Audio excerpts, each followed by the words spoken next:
Hello and welcome to today's class.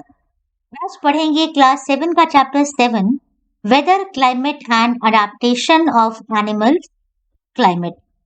Weather and climate दो ऐसे terms हैं जिन्हें हम एक ही समझते हैं, जबकि इन दोनों में डिफरेंस है।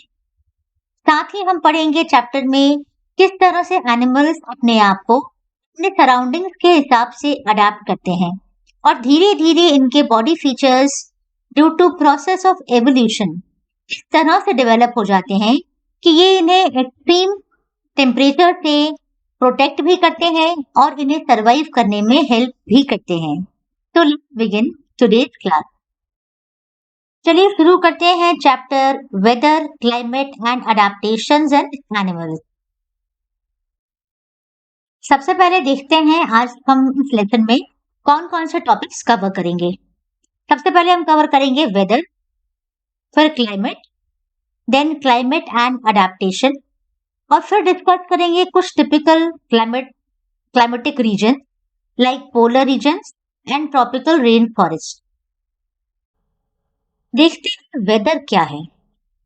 नॉर्मली हम बोलचाल में अक्सर ऐसे बात करते हैं कि आज वेदर बहुत हॉट है, या लास्ट वीक वेदर बहुत विंडी थी, वेदर आजकल बहुत वेट चल रही है, बारिश बहुत हो रही है, रेनफॉल हो रही है।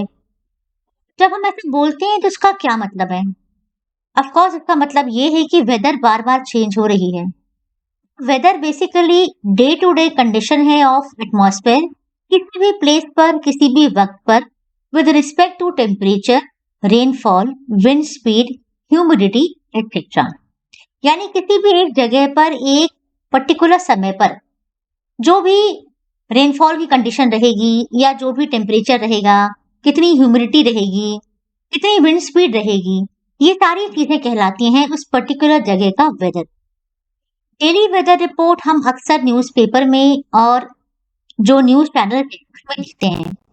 देखिएगा न्यूज़ चैनल में एक स्पेशल सेगमेंट होता है फॉर वेदर फोरकास्ट, यानी पहले से वेदर को प्रेडिक्ट करना। तो होता यह है कि नेक्स्ट 24 आवर्स की वेदर पहले ही प्रेडिक्ट कर दी जाती है और वेदर फोरकास्ट में आपको बता दिया जाता है कि नेक्स्ट 24 आवर्स में वेदर कैसी रहेगी। अगर बहुत बारिश होने वाली है, अगर आप कुछ प्लान कर रहे हैं कहीं बाहर जाने के लिए, तो ऑफ कोर्स आपको प्रोग्राम कैंसिल कर देना चाहिए। अपार्ट फ्रॉम दिस, अगर वेदर बहुत हॉट है या most of the time humidity रहेगी या बहुत ड्राई रहेगा, जो भी रहेगा पूरा वेदर, ये 24 आवर्स का पहले से प्रेडिक्ट कर दिया जाता है। ठीक है, ये वेदर रिपोर्ट्स बनाता कौन है? वेदर रिपोर्ट्स बनाता है meteorological department of the government. सरकार का एक अलग विभाग है मीटियोरोलॉजिकल डिपार्टमेंट। ये डिपार्टमेंट अलग अलग डेटा कलेक्ट करता है, टेम्परेचर के बारे में, विंड के बारे में, ह्यूमिडिटी के बारे में, और इन सब को कलेक्टिवली इकट्ठा करके उससे ये प्रेडिक्ट करता है अगले 24 आवर्स की वेदर। बेसिकली वेदर एक बहुत ही कॉम्प्लेक्स फिनोमेना है जो बहुत ही शॉर्ट पीरियड ऑफ टाइम में वेरी कर सकता है। इसका मतलब ये है कि कई बार बहुत सनी होता है, बहुत तेज धूप आई हुई होती है और अचानक ही क्लाउड्स आ जाते हैं, बहुत क्लाउडी हो जाता है, सडनली इट स्टार्ट्स रेनिंग, है ना। इसीलिए हमने कहा कि ये एक कॉम्प्लेक्स फिनोमेना है।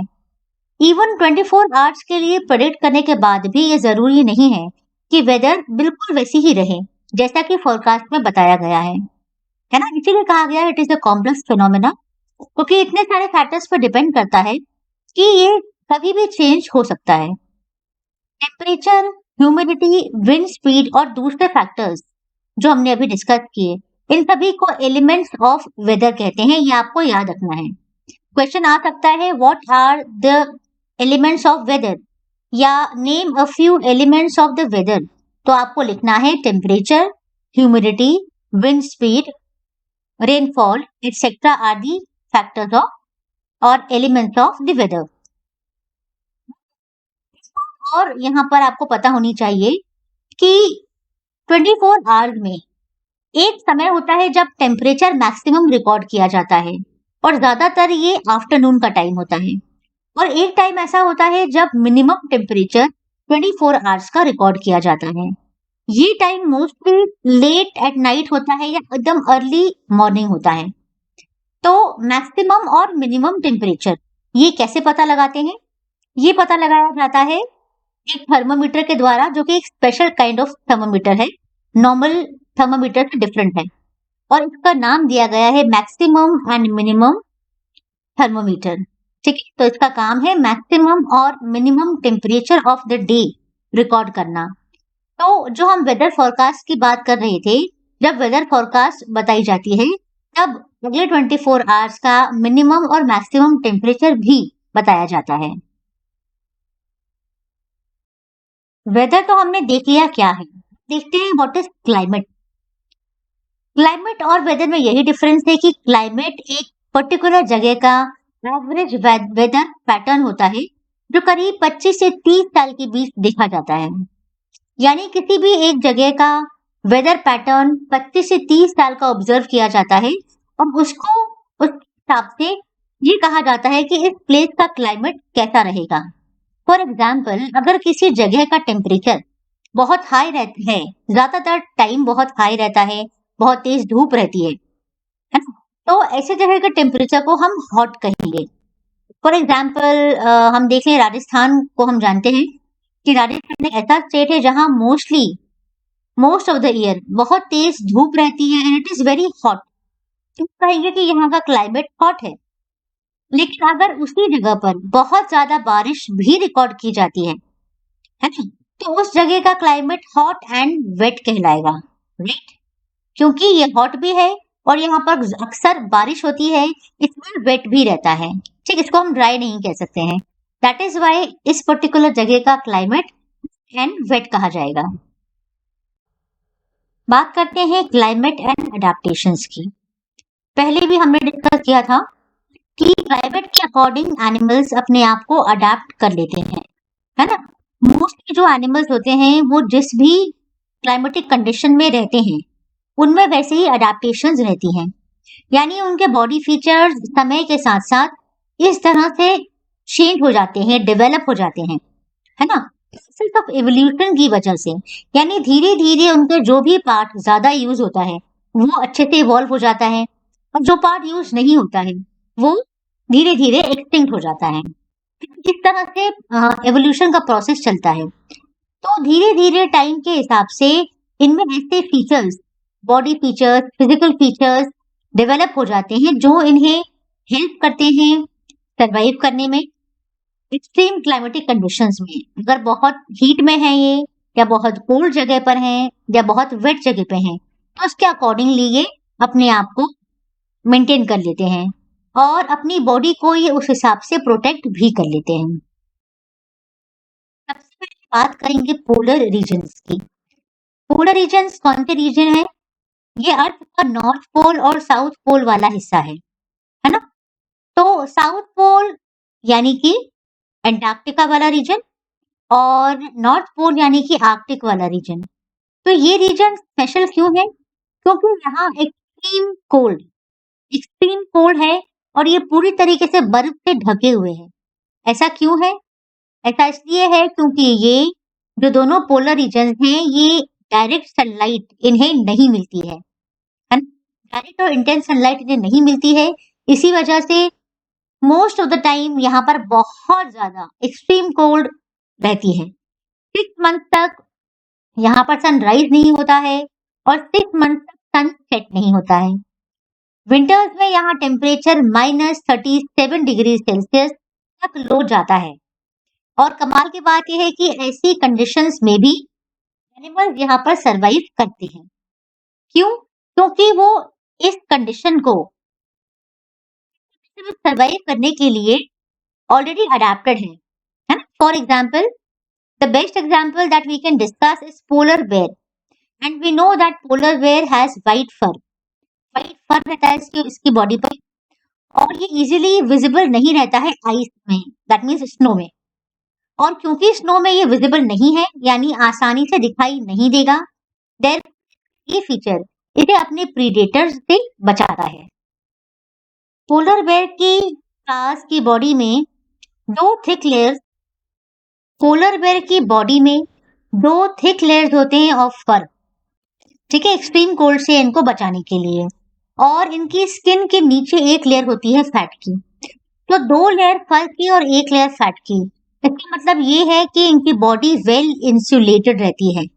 वेल इंसुलेटेड यानी बाहर जो भी ठंड है उसका असर इनकी बॉडी में ज्यादा क्या बल्कि बिल्कुल भी नहीं होगा, है ना।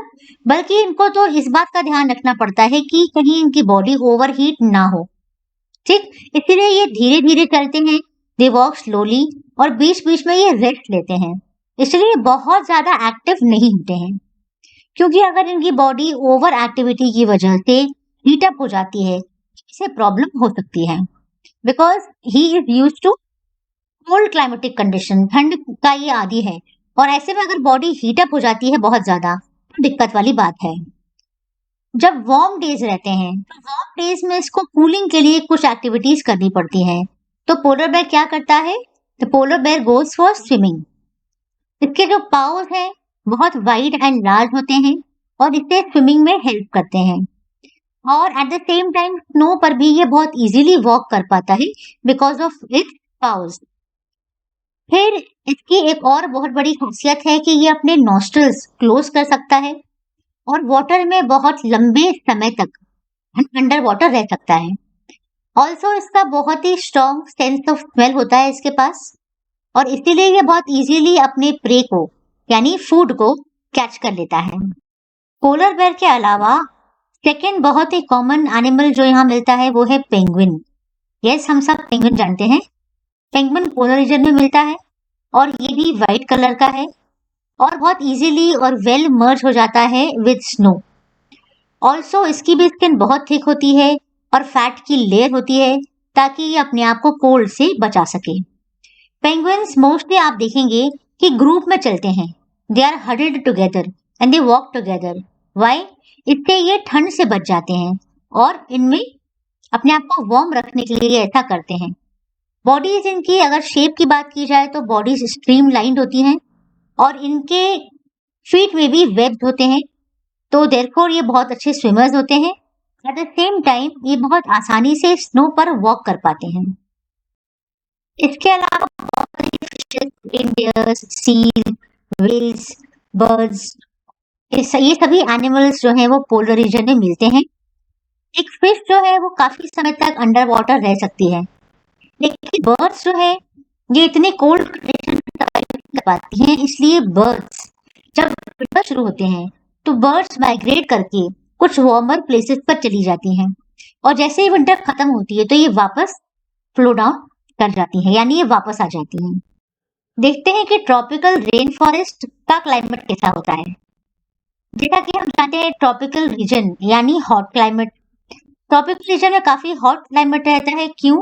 क्योंकि ये इक्वेटर के पास लोकेटेड है, और ये तो हमें पता ही है कि इक्वेटर के पास, क्योंकि इक्वेटर जो है डायरेक्ट सनलाइट रिसीव करता है, इसलिए इक्वेटर पर या उसके आसपास जो भी सिटीज होंगी या जो भी कंट्रीज होंगी वो क्या होंगी, काफी हॉट वेदर वहां पर होगा। इवन जो यहाँ का कोल्डेस्ट मंथ है ना, जो कोल्डेस्ट मंथ है वहां पर भी highest temperature maximum 15 degree Celsius होता है, ओनली 15 डिग्री सेल्सियस। डेज और नाइट यहाँ पर through out the year equal रहते हैं इन लेंथ। इन रीजन्स में बहुत ज्यादा बारिश होती है। ट्रॉपिकल रेन फॉरेस्ट इंडिया में मिलते हैं वेस्टर्न घाट में और आसाम में। इसके अलावा they are found in South East Asia, Central America and Central Africa. क्योंकि इस रीजन में जो क्लाइमेट है वो वार्म है और रेन भी है, यानी पर्याप्त मात्रा में वाटर यहाँ पर है, इसीलिए यहाँ पर सभी तरह के बल्कि बहुत ही वाइड वैरायटी ऑफ प्लांट्स और एनिमल्स यहाँ पे देखे जाते हैं। तो यहाँ पर हमने देखा कि बहुत सभी तरह के एनिमल्स और प्लांट्स यहाँ पाए जाते हैं। मेजर एनिमल्स जो यहाँ मिलते हैं वो है monkeys, apes, gorillas, tiger, elephant, leopard, lizards, snakes, birds and insects. और ये सभी animals, most of the animals हम सभी ने जू में देखे हैं। हम सभी कभी ना कभी तो जू गए ही हैं 100%, है ना, आई एम श्योर। और हमने जू में मैक्सिमम एनिमल्स जो है वो देखे हुए हैं। क्लाइमेटिक कंडीशंस रेन फॉरेस्ट में हाईली सूटेबल हैं कि वो लार्ज वैरायटी ऑफ एनिमल्स और प्लांट्स को क्या कर सके, सपोर्ट कर सके। ये हम पहले पढ़ चुके हैं। लेकिन इसकी वजह से क्या होता है, बहुत ज्यादा कंपटीशन हो जाता है फूड एंड शेल्टर के लिए। ठीक, ज्यादातर एनिमल्स क्या करते हैं, वो ट्री पर रहने के लिए अडेप्ट हो जाते हैं, अडेप्ट कर लेते हैं अपने आप को। For example red eyed frog, लाल आंखों वाला फ्रॉग जो है, टाइम के हिसाब से उसके स्टिकी पैड्स डेवलप हो गए हैं। स्टिकी पैड्स काम आते हैं इसको ट्री को क्लाइंब करने में। ठीक, मंकी की लॉन्ग टेल्स होती हैं, लंबी लंबी पूंछ होती है, ताकि वो ब्रांच के ऊपर आराम से ग्रास्प कर सके, ब्रांच को पकड़ सके। फिर इनके हैंड्स और फीट जो हैं, वो इस तरह से अडेप्टेड रहते हैं कि ये ब्रांच को आसानी से पकड़ सकते हैं। और ऐसा कि हम देखते हैं मंकीज ट्री पे किस तरह से उछलते हैं और एक ट्री से दूसरे ट्री पर आराम से जंप कर जाते हैं, और वहां पर जो भी फ्रूट है, जो भी फूड है, वो ये आराम से उसको कैप्चर कर सकते हैं। अब क्योंकि फूड के लिए कंपटीशन बहुत ज्यादा है, इसीलिए कुछ animal, last but not the least, जो एनिमल यहाँ सबसे कॉमनली पाया जाता है, रेन फॉरेस्ट का सबसे फेमस एनिमल है एलिफेंट। एलिफेंट हम जानते हैं कि इसका घोड़ा है और इसको एज अ नोज ये यूज करता है, और इसकी वजह से इसका स्ट्रॉन्ग सेंस ऑफ स्मेल भी होता है, और ये अपने ट्रंक को फूड पिक करने के लिए यूज करता है।